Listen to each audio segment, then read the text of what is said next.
Selamat datang di channel Cik Gentar, jangan lupa subscribe dan klik tombol loncengnya, agar Cik Gentar bisa tumbuh besar dan tidak jadi anak kecil terus, terima kasih. Bab 475 Ajaran Hong Mei.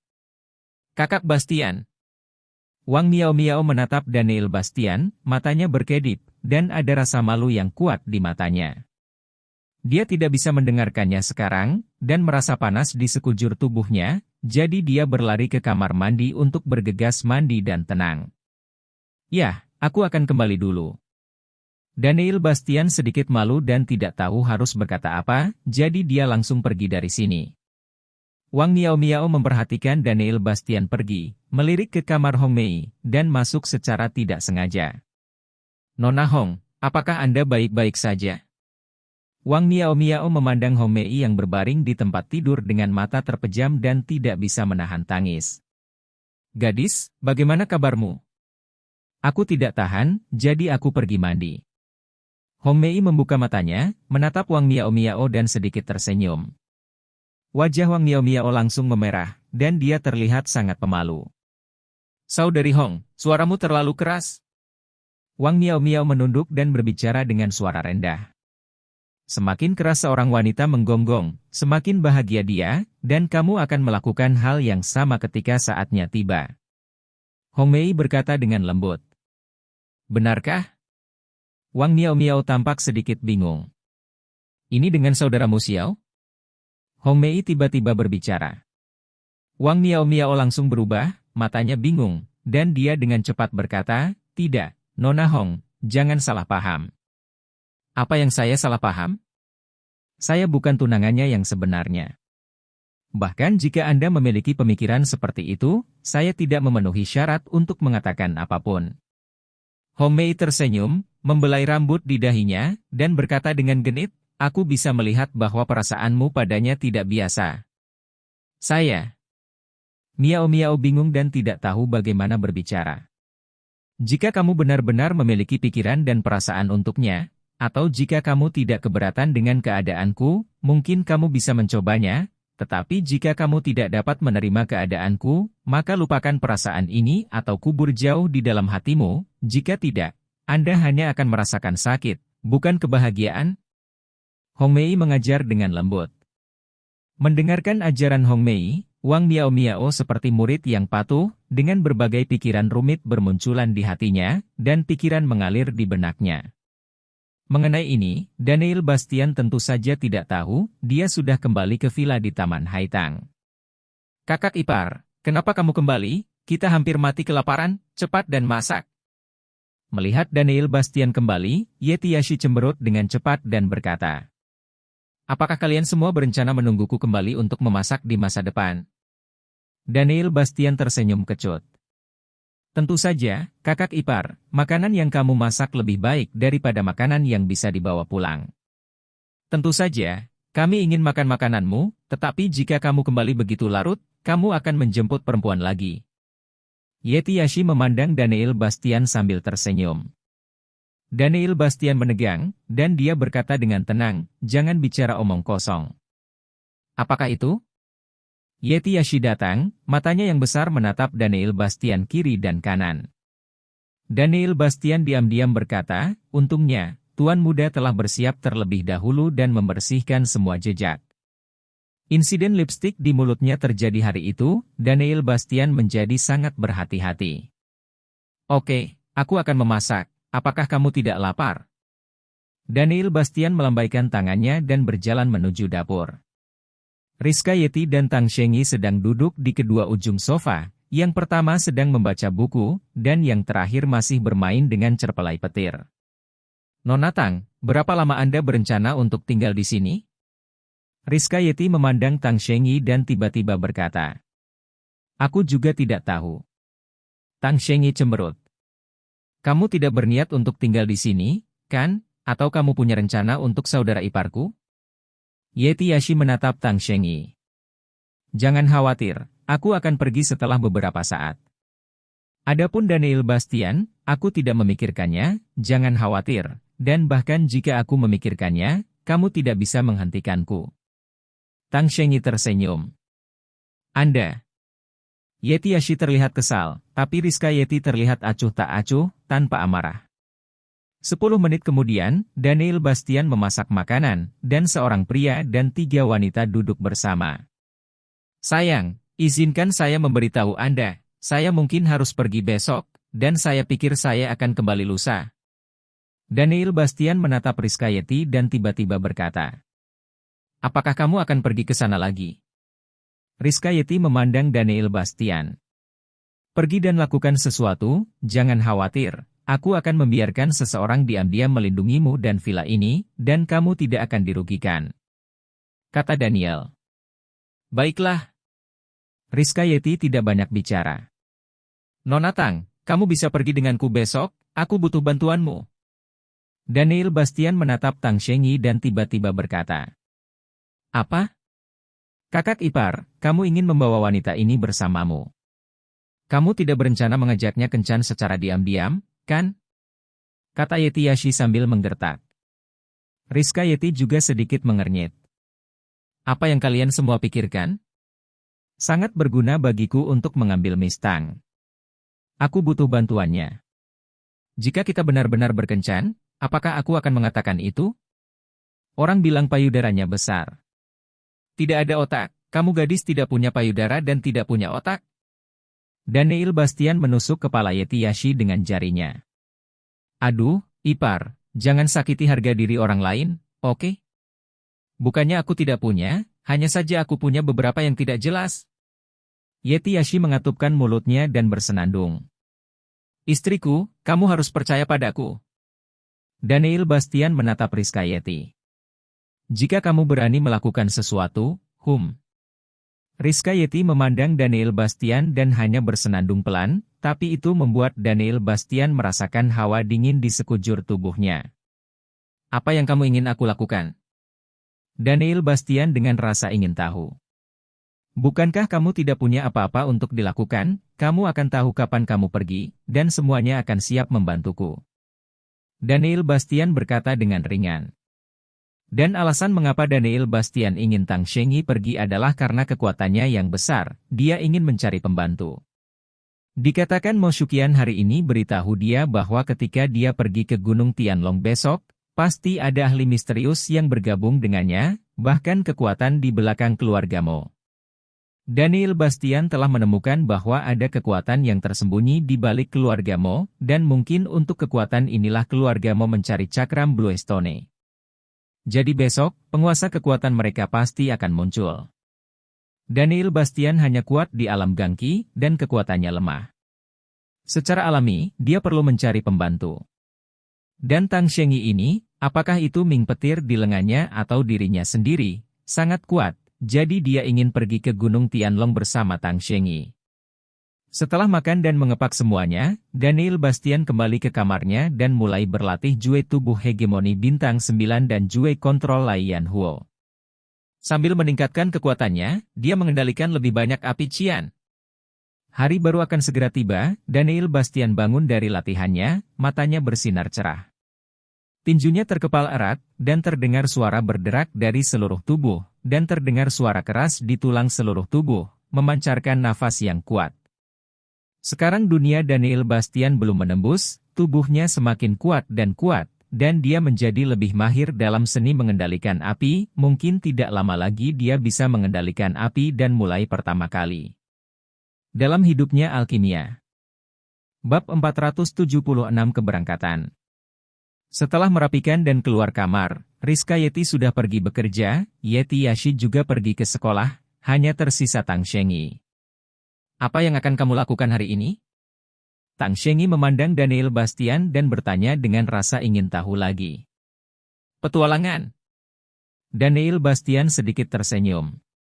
Ekspedisi? Tang Shengyi terkejut. Ketika saatnya tiba, kamu bisa mengikuti pengaturanku. Jangan menunjukkan kekuatan apapun, berpura-pura menjadi orang biasa. Daniel Bastian berkata dengan ringan. Meskipun Tang Shengyi tidak sepenuhnya memahaminya, dia tetap mengangguk. Setelah sarapan, Daniel Bastian membawa Tang Shengyi dan meninggalkan villa. Pada saat yang sama, dia menerima telepon dari Mo Shuqian dan pergi ke tempat pertemuan. Tapi sebelum itu, Daniel Bastian meminta Leng Feng dan White Lion untuk melindungi Rizka Yeti sepanjang waktu untuk mencegah kecelakaan. Saya percaya bahwa dengan perlindungan mereka berdua, ditambah tentara bayaran dari Kaisar Perang, kecuali seseorang dengan alam kondensasi Qi yang kuat mengambil tindakan, Rizka Yeti akan baik-baik saja.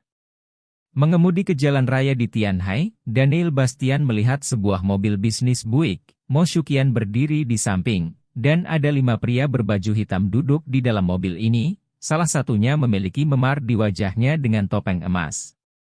"Mengapa kamu membawa orang lain bersamamu? Siapa dia?" Mo Shuqian berjalan ke mobil Daniel Bastian, menatap Tang Shengyi di dalam mobil, dan sedikit mengernyit. "Dia adalah teman saya. Dia sedang dalam ekspedisi arkeologi. Dia mendengar bahwa saya akan pergi ke makam berusia 1000 tahun kali ini. Dia sangat tertarik dengan itu. Dia bersikeras untuk pergi bersama. Saya tidak punya pilihan selain untuk membawanya bersamamu. Jangan khawatir, dia tidak akan menghalangi." Daniel Bastian berkata dengan cepat. "Mobil kami." Mata Mo Shuqian berkedip dan berkata, lalu kembali ke kendaraan komersial, dan kedua kendaraan itu melaju ke depan. "Ada beberapa master sejati yang duduk di dalam mobilnya," kata Tang Shengyi. "Aku tahu, itu sebabnya aku membawamu ke sini. Apakah kamu memintaku untuk memukuli seseorang untukmu?" Tang Shengyi menatap Daniel Bastian tanpa berkata-kata, dengan sedikit kemarahan di matanya. "Ada banyak harta karun di makam berusia 1000 tahun itu, dan kita akan membaginya bersama." Daniel Bastian dengan senyum di wajahnya. "Kalian benar-benar licik." Tang Shengyi memelototi Daniel Bastian dengan marah. "Saya menyebutnya penggunaan yang masuk akal." Daniel Bastian berkata dengan percaya diri.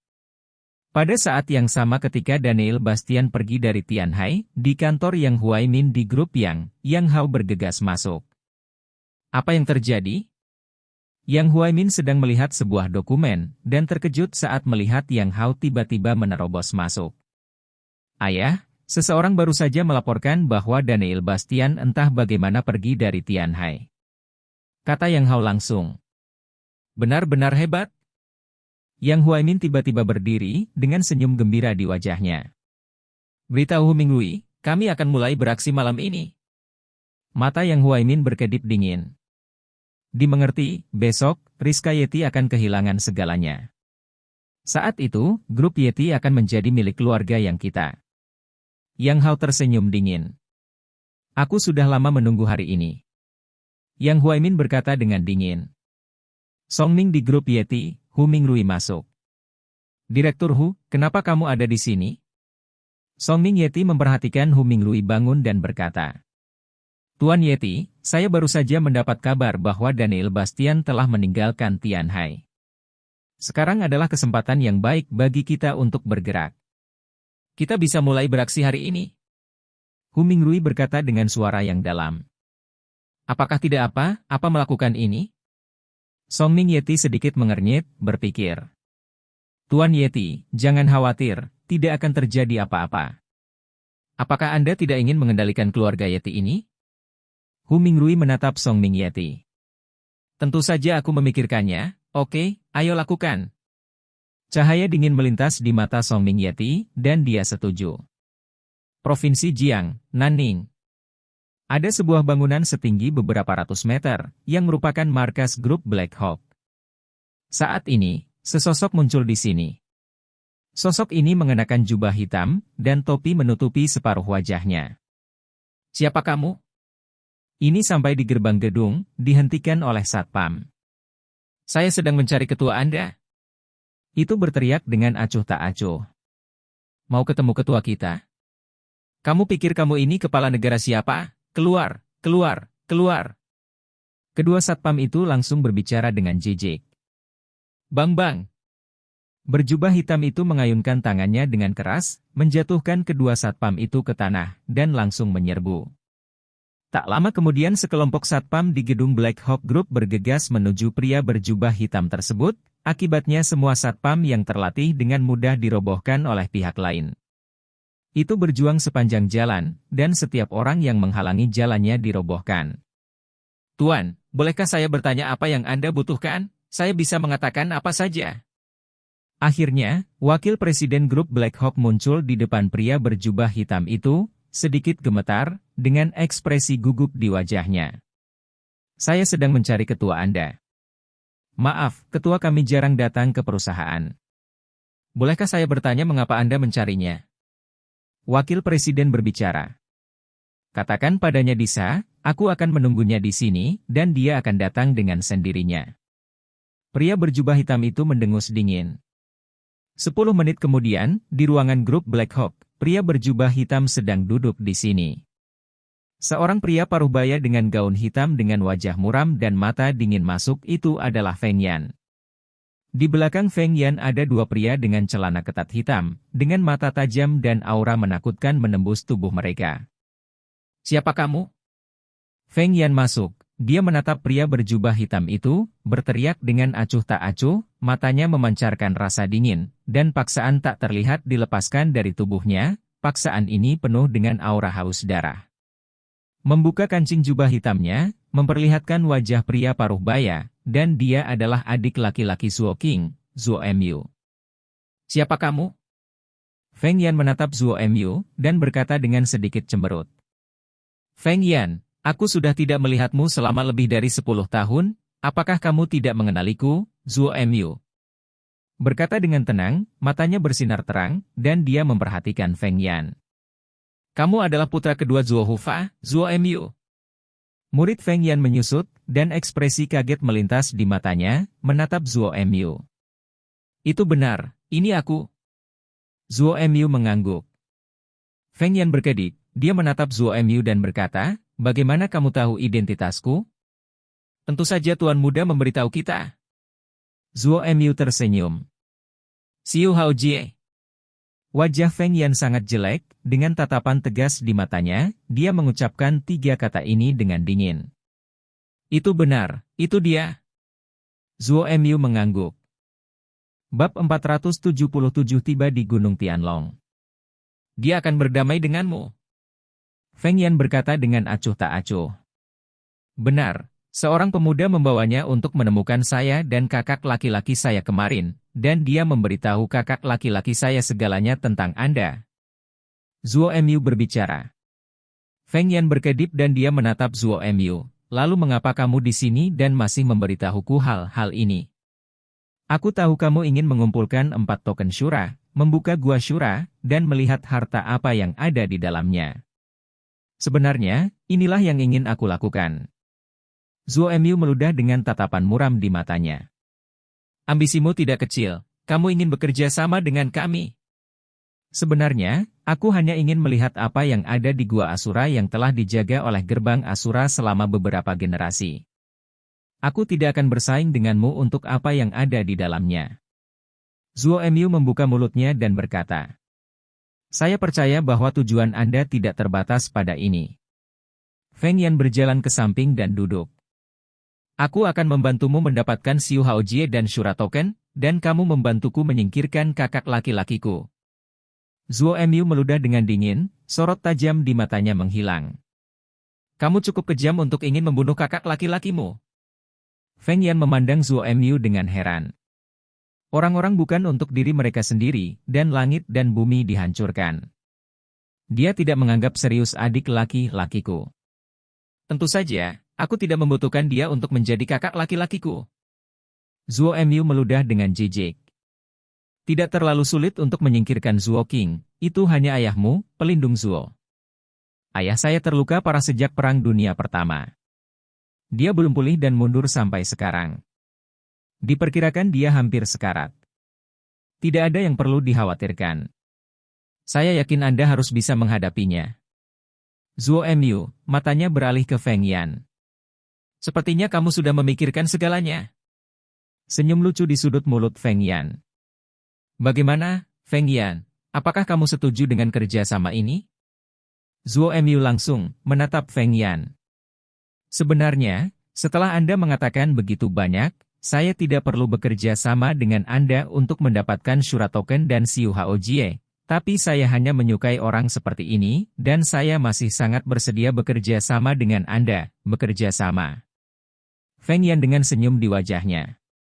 Zuo Emyu mencibir, dan berkata, kamu pikir kakak laki-lakiku terlalu sederhana, bahkan jika ayahku sedang sekarat sekarang, tapi tanpa bantuanku, kamu ingin mendapatkan pesanan Asura dan menangkapnya dengan lancar. Xiu Haojie, tidak semudah itu, atau bahkan tidak mungkin. Dalam hal ini, sepertinya aku harus bekerja sama denganmu. Feng Yan tersenyum. Kerjasama ini tidak akan mengecewakan Anda. Kami berdua akan menang dan mendapatkan apa yang kami butuhkan. Zuo Emyu berbicara. Kalau begitu doakan kami kerjasama yang bahagia. Feng Yan mengulurkan tangannya dan memegang erat tangan Zuo Emyu. Saat ini, sosok Feng Xiaoqing masuk, menatap Feng Yan dan berkata, Ayah, identitas anak itu telah diselidiki. Oh, identitas apa? Feng Yan memandang Feng Xiaoqing. Namanya Daniel Bastian, dan dia adalah tunangan Presiden Grup Jiangnan Tian Haiyeti. Feng Xiaoqing berkata, Daniel Bastian. Itu dia. Saat Zuo Emyu mendengar nama ini, cahaya dingin muncul di matanya. Tuan Zuo mengenal orang ini? Feng Yan memandang Zuo Emyu. Aku tahu, dia melukai putraku. Ketika token syura dari keluarga kiriku hilang, dialah yang menemukannya dan memberikannya kepada saudara laki-lakiku. Dan Xiu Haojie adalah orang yang membawaku ke Tianlong Villa untuk bertemu dengan saudara laki-lakiku. Dari Zuo Emyu satu persatu, wajahnya dingin. Aku tidak menyangka anak ini memiliki begitu banyak cerita. Sepertinya dia ditakdirkan untuk kita. Feng Yan berkata dengan dingin. Bermusuhan denganmu? Zuo Emyu menatap Feng Yan. Dia juga melukai putraku Xiaoqing dan mengambil harta yang kami cari, jadi kami sedang menyelidikinya, tapi sekarang sepertinya dialah yang menyelamatkan Xiu Haojie. Feng Yan meludah dengan dingin. Ayah, orang ini harus diberantas. Feng Xiaoqing dengan ekspresi sedingin es, matanya bersinar dingin. Karena putra ini memiliki dendam terhadap kita, mari kita ambil kesempatan untuk menyelesaikannya bersama. Feng Yan langsung. Metode ini bagus. Kamu bisa menggunakan Xiu Haojie untuk memberantasnya bersama. Zuo Emyu mengangguk. Gunung Tianlong, ini adalah gunung besar yang jaraknya ratusan kilometer dari Tianhai, karena gunung itu terlihat seperti naga raksasa, maka disebut Gunung Tianlong. Setelah berkendara selama 5 atau 6 jam, Daniel Bastian, Namo Shuqian, dan lainnya datang ke kota kabupaten kecil yang paling dekat dengan Gunung Tianlong, karena tidak ada jalan berikutnya, mereka hanya bisa mendaki ke Gunung Longshan hari itu.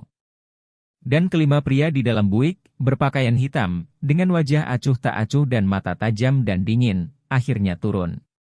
Menurut penilaian Daniel Bastian, kelima orang ini semuanya harus berada di tahap awal alam kondensasi Qi, dan pria bertopeng itu seharusnya memiliki kekuatan yang lebih menakutkan, membuat Daniel Bastian merasakan napas yang sedikit berbahaya. Tampaknya kekuatan di belakang keluarga Mo sangat rumit. Daniel Bastian berpikir diam-diam. Saat ini, pria bertopeng emas keluar dari mobil, dan mata di bawah topeng itu menatap Daniel Bastian, menyebabkan Daniel Bastian sedikit mengernyit. Selanjutnya, kita akan berjalan ke Gunung Tianlong. Kita mungkin akan tidur di Gunung Tianlong malam ini. Aku sudah menyiapkan beberapa keperluan. Bawa mereka bersamamu. Mo Shuqian mengeluarkan tas besar dan menyerahkannya kepada Daniel Bastian, lalu kelompok itu langsung menuju Gunung Tianlong. Setelah 2 atau 3 jam lagi, malam telah tiba, dan sinar bulan yang terang menyinari Daniel Bastian dan yang lainnya akhirnya melangkah ke Gunung Tianlong. Seluruh Gunung Tianlong megah dan megah, tanpa batas yang terlihat, bahkan mata perspektif Daniel Bastian tampaknya tidak berguna di sini, dan sama sekali tidak mungkin untuk melihatnya sekilas. Lagi pula, mata waskita Daniel Bastian hanya berjarak 1000 meter, di luar jarak ini, tidak ada gunanya. Sekelompok orang memasuki Gunung Tianlong dan menemukan tempat datar. Mo Shuqian berkata, ayo istirahat di sini malam ini, dan temukan lokasi mausoleum besok. Pria bertopeng emas itu mengangguk, dan sekelompok orang mendirikan tenda di sini. Mengapa hanya ada satu tenda? Daniel Bastian tiba-tiba menatap Mo Shuqian. Kupikir kamu satu-satunya, jadi aku menyiapkan satu untukmu, tapi tenda ini memiliki banyak ruang, kamu seharusnya bisa tinggal di sana. Mo Shuqian mengatakan sesuatu dan pergi. Lihat. Daniel Bastian memandang Tang Shengyi. Kamu tidur di luar, aku tidur di sini. Tang Shengyi berkata langsung. Jumlah? Daniel Bastian berkedut, ingin melawan, tapi lupakan saja. Lagi pula, dia masih harus mengandalkan bantuan wanita ini, dan tidak apa-apa tidur di luar. Dia pernah mengalami kehidupan seperti itu di dunia tentara bayaran sebelumnya. Daniel Bastian bersandar tepat di bawah pohon besar dan diam-diam menutup matanya.